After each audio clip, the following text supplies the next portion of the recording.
Buying a home that seems move-in ready might feel like the safe bet, but as an investor, it could be the worst financial decision you make. If you're weighing the options between a fixer-upper and a turnkey rental, understanding the hidden equity and risks on both sides could make or break your portfolio. Overpaying for turnkey means funding someone else's profit, while tackling a fixer-upper without structure can lead to budget blowouts, renovation nightmares with long vacancy periods. We're about to break down which path truly accelerates your wealth.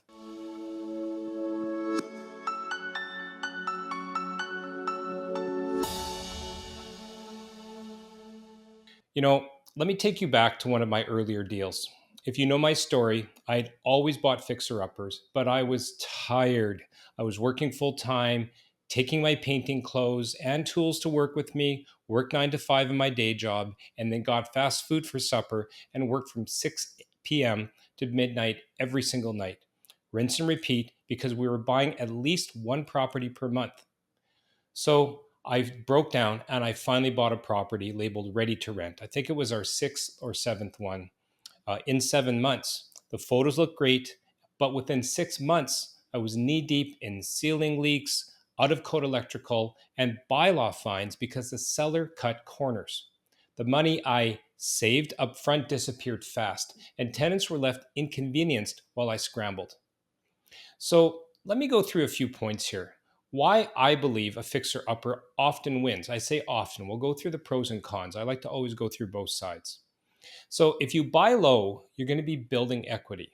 Okay, so fixer uppers often go 8, 10, 15% below market price. So you start with built in equity. Now, if you add on top of that sweat equity, so it means that you're getting extra margin. So sweat equity means margin. And when you renovate yourself or under your plan, you're retaining that extra value rather than handing it off to a flipper. Now, less buyers as well, okay, because you have competition out there. So a fixer upper, handyman special, whatever you want to label it as, these listings often sit longer. They give room for more favorable negotiating when you're there at the table. You can often, I don't want to say lowball, but just really good value because there's nothing else. There's no other buyers that are also looking at this property. Now, the other point, and this is, I think, if you do nothing else, write this down. You have full oversight on the quality of the renovation. You control every contractor, every permit, every decision, okay? Literally every paint color, meaning there's fewer surprises after tenants move in. You don't really get that in a turnkey. When you have a turnkey, it's often shiny object syndrome, okay? And it's a trap. You walk into a property and it's beautiful, it smells nice, it's been professionally staged. If the seller knows their thing, they've got a little bit of, vanilla burning in the background, or maybe they just bake some fresh baked cookies. I mean, you look on YouTube, you find all sorts of crazy tricks. And then you think quick cash flow. Okay, this is great. We can immediately buy this and we can start renting it out next week, which is true. But even though the immediate rent is attractive, especially if you don't have time or appetite for renovations, what else are you getting? Well, what you think is predictable condition, or so it seems. So it's appealing in theory, but many turnkey homes cut a lot of corners, either unpermitted updates or band-aid fixes that hide deeper issues. Now, why is this? Well, again, when you think of who put this property out there, it's either going to be a long-term homeowner who's trying to do as many renovations that they can because the realtor told them to, or worse, it's a mid-rate cut rate flipper. Okay. Now, I've flipped properties. I know a lot of really good flippers, but there's a ton of bad ones out there. What's a bad flipper? Somebody who's only going into this for profit. What's a good flipper? Somebody who truly wants to offer a really good home for a future family and wants to increase the housing stock and wants to increase the long-term economic viability of a home versus having a home on its way out. It's going to be torn down. Now we're losing rental stock. Okay. So I think it's really important to know what type of renovations are there, what the history of it is. Either way, you're paying for somebody else and you're losing that equity. Okay. So this is what my next point is: an upfront premium that you're paying, and often you're competing with first-time home buyers if you're in the single-family home market, or just other people who are also swayed by the sexiness of the new paint and the smells and the renovations and the IKEA cabinets. Okay, you pay that premium, your profit is being eroded, and you're paying above market to somebody else. Okay, especially in older markets, and some of those older markets, future appreciation is going to be limited. So why would you want to do that and have hidden defects and things like that just because you're not comfortable? And if you're not comfortable, well, you're here to get comfortable. That's why you're watching or listening to me here for the next 10, 15 minutes. Okay. So let's talk about point number 3. What's risks of the fixer upper path? It is riskier. Okay. If you don't know what you're doing, you could get taken advantage of by a contractor. There's always going to be pros and cons of every strategy out there. So I want to make you aware that the fixer upper path is not all great. So what's the first thing that could happen? Worst case scenario: hidden costs and delays. So what happens when you open the walls? Anything could happen. Foundation could be cracked. There could be out of date wiring, aluminum wiring, never mind knob and tube, things that are going to invalidate your insurance. There could be roofing issues. All of these things can balloon budgets if not properly scoped out. You also have vacancy. Okay, so we talked about turnkey. Great, I can put it on the market next week. Vacancy, it could drag on and on and on. And so depending how inexpensive you're able to get the property for, you have to make sure that your vacancy costs, property taxes, insurance, maybe you have extra vacancy riders on your insurance, so it's costing you 5 times more because it's vacant. Okay, those are extra liabilities. You also have other things like utilities and those types of things. So depending what region you're in, you're either paying for extra electricity because your crews are working in air conditioned comfort, or you've got a $500 gas bill, heating bill in the winter because there's no tenant paying the heat while it's vacant. Structural renovations, I talked about foundations, those take a lot of time. A lot more time than just your drywall, kitchen cabinets. All of those things are fairly predictable. But if you have to wait for the ground to thaw in order to dig around the foundation of a house in order to seal that crack before you rebuild the basement where there's a bedroom in there, that could be 4 or 5, 6 months. It's okay if you plan for it, but if it's a surprise and you didn't plan for it, there goes your complete profit for years. Okay, and then you're going to be upside down. So every month without your rent always drills into your net operating income as well, your ROI. Even worse, what happens if you're doing private financing? So imagine private interest of 12, 15, 18% eating into your equity every single month. You also have financial complexity. Lenders treat distressed properties a lot different. Okay, so that very nice turnkey property that the appraiser goes in and also sees the staging and smells the vanilla and the chocolate chip cookies, they are going to also treat that differently. And so is your lender, with the cat pee smell, right? The holes in the walls, the house full of furniture that has to be hauled away. So you might have to do specialized loans. Okay, maybe B lenders, C lenders, maybe you have to do a JV with somebody. Now you have the pressure of a partner to answer to. And getting private financing is an art.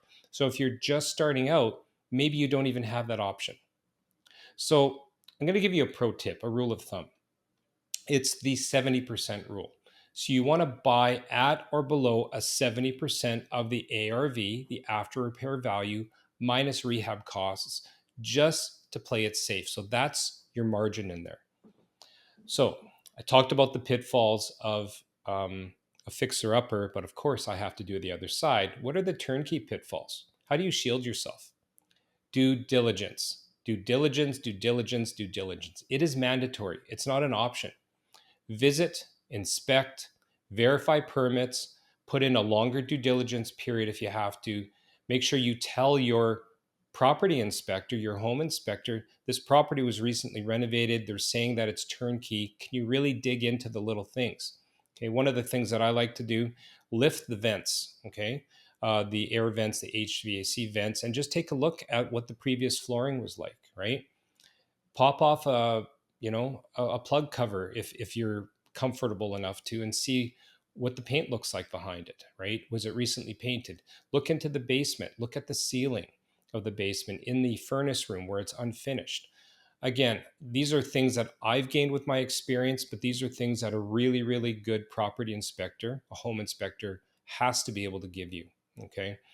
So even if the property is marketed as renovated, hope is not a strategy. You want to build in even a reserve for a turnkey property. Assume there's going to be a buffer, for future maintenance. It's not just a nice to have, it's essential. Now, if the turnkey sort of project includes property management, interview the property management company, review their track record, their tenant turnover rate, the maintenance speed, communication. If they've managed this property previously, get an interview with them, see how much information they're willing to give up about the maintenance records. Get permission from the seller, the vendor, to see if you can talk to the property manager. And if they say no and they cite privacy, what are they trying to hide? Okay. Now, you want to also control the narrative of this asset. You define the market story. When you're renovating, you create the before and after narrative that drives the perceived value. Okay. This is also leverage in appraisal and refinance. I talked about private lending. Private lending is all about credibility. So if you've got one or two of these underneath your belt and you had the presence of mind to take and document your before and after pictures, and you're posting these on Instagram and a story, it drives not only the value of what you're doing and the quality of the renovations, it's also your experience. So when, my business coach always tells me that Instagram is a digital business card, somebody's going to be checking you out, either the lender or the private lender, and they're going to be saying, do these guys know what they're doing? So make sure that you take every single photo you can, take the best ones, and leverage that. Okay. Reappraisals post reno often unlock more capital via cash out refis. Okay, so that's a move that's critical in the BRRRR model. Now, I'm going to do a longer video on the BRRRR strategy: buy, renovate, rent, refi, repeat. That's in about 2 or 3 episodes. So, hit the subscribe button to this channel and you're going to get notified when that comes out in a few weeks.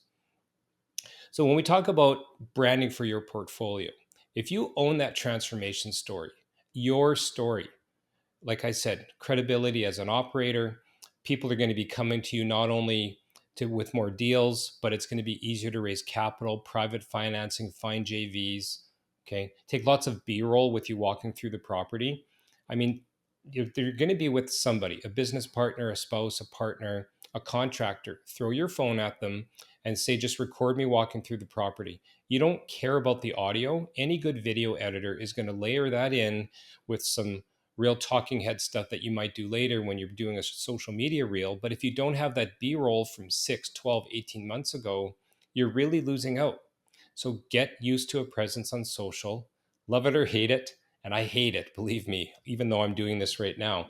It is essential for building that credibility as a real estate investor. Okay, here's another strategy. Renovations is a tax strategy. Capital improvements versus repairs. Make sure you can distinguish and document correctly. Improvements can be depreciated over time, optimizing your tax exposure. Now, there's a bonus depreciation as well. Now, you have to check the current year's rates. And again, I always say in these things, I am not an accountant. But depending on the renovation scope, you can accelerate your depreciation, and that can produce short-term tax relief. Again, check your laws. I don't want anybody being audited on my account. Now, turnkey in this case then limits your flexibilities, because if a prior investor's reno just happened, now you're boxed into their basis and you miss these write-offs entirely, meaning you're paying them for their sweat equity instead of yours. And likely you still have more work to do or uncover or undo their mess. It's not really logical in my mind, but again, there's pros and cons. I'm speaking from somebody with 28 years experience that has done a ton of these. I've flipped the majority of the properties that I purchased, 43 properties, 75 doors, all while working full time over 10 years. That was all mainly doing the BRRRR method. But just because you have a lot, I have a lot of renovation experience, doesn't mean that you can't try this. And let's be serious. If you're really in this game, you have to learn these things. Okay. You can't be a long term, hands off investor. If you wanted to really do that, then you shouldn't be watching this video. You should be investing in a fund somewhere for a very safe 7, 8, 9, 10%. Okay. So let's talk about the tenant side for a second. Renovations create tenant stickiness. Okay. So, what does that mean? You're going to be designing for retention. You can add touches like vinyl flooring, better insulation, so to keep those utility costs down, extra storage. These features keep tenants longer, and that's a better fit for your market. If you understand your tenant demographic, you can renovate with them in mind. A flipper probably didn't, they just went for the pretty things. But maybe you shouldn't be using the gold plated taps. You should be using something a little bit more utilitarian, right? Maybe you should be not using the tile that where the grout in the tub surround where the grout's going to get all moldy. Maybe you should be using a one piece, right? Maybe spend a little bit of extra money instead of the flash of tiles. Now, if you have lower turnover because of these things, long-term tenants, it equals higher cash flow. Fewer vacancy months, reduced marketing, cleaning, replacement costs, repair renos. Now, brand new renos also means lower overall maintenance costs. So if you're going to be doing a lot of renos all at once, you can probably count on less midnight calls. Take it from me, property manager, been doing it for over 27 years. Anything you can do to minimize those midnight tenant calls is a blessing. So my number eighth point, if you're counting here, I'm up to point number 8, is systemize your renovation model. You want to turn chaos into process. Use your first 2 to 3 fixer deals and then build out a renovation checklist and project some kind of management template. Don't just keep running by the seat of your pants. You shouldn't even be doing it on your first one. And believe me, I've done it for multiple ones. But you want to build your team once and then reuse your contractors, designers, your permitting contacts, the inspectors. Each project compounds your efficiency, and you should be getting better and better and better and faster at this stuff. Now, once you do that, plug into scale. So once it's dialed in, then you can scale your operations. Hand this process off to a project manager. Make sure you manage them properly. But now that you have this process, maybe a flow chart, maybe all of your checklists, you can run multiple renovations at once. What does scale mean? The same type of paint, the same type of baseboards. Maybe you're going to rent a small, even 100 square foot storage facility where you have unused boxes of your vinyl plank flooring that can be used for your next one. Okay. Or you can buy in advance because you have 2, 3, 4 projects going on. All of that stuff is going to save you tons of money. Maybe you have 4 bathrooms worth or 4 living rooms worth of this flooring. You can strike up a deal with your flooring installer and say, okay, I've got all three properties that I'm working at the same time. Can you give me a discount because it's the exact same material? You're just going to be going from property to property, and you're probably going to save another 20-25%. Now, advanced exit strategy positioning. Now, I'm going to be talking about exit strategy in another 2 episodes, so make sure you tune in for that. But here, just to give you a bit of a teaser, what are you going to be doing with the property later? Are you going to flip it at the top of the cycle? But even if you hold now, you're setting yourself up for a retail sale later, but at your price. Or maybe you want to pivot into STR, short-term rentals. Renovated units in the right markets can pivot to mid-term or short-term furnished models for increased yield. But my point is, you want to be flexible. Okay. If you have multiple exit strategies to get off that highway, it's your advantage. With a turnkey, you've already absorbed somebody else's margin. You're stuck. With a reno, you control the exit. So let me summarize what we've learned. Fixer uppers offer great potential profit and potential, but only with disciplined strategy, inspection, and renovation management. Turnkey properties, however, deliver speed and ease, but they come with hidden risks and premium pricing. Your choice must align with your financial goals, your risk tolerance, available time, and rehab bandwidth. If you're ready to stop overpaying and start building equity the real way real investors do, then register for our exclusive free webinar series. We do this every Thursday where I walk you through my actual deals. I show you how I underwrite fixer uppers, how to vet contractors, and build systems that you can plug directly into your portfolio for even property management. Or if you're ready to go deeper, just join our email list for case studies, deal breakdowns, and tools to scale your rentals into lasting wealth. Both links are in the show notes. We'll see you next week.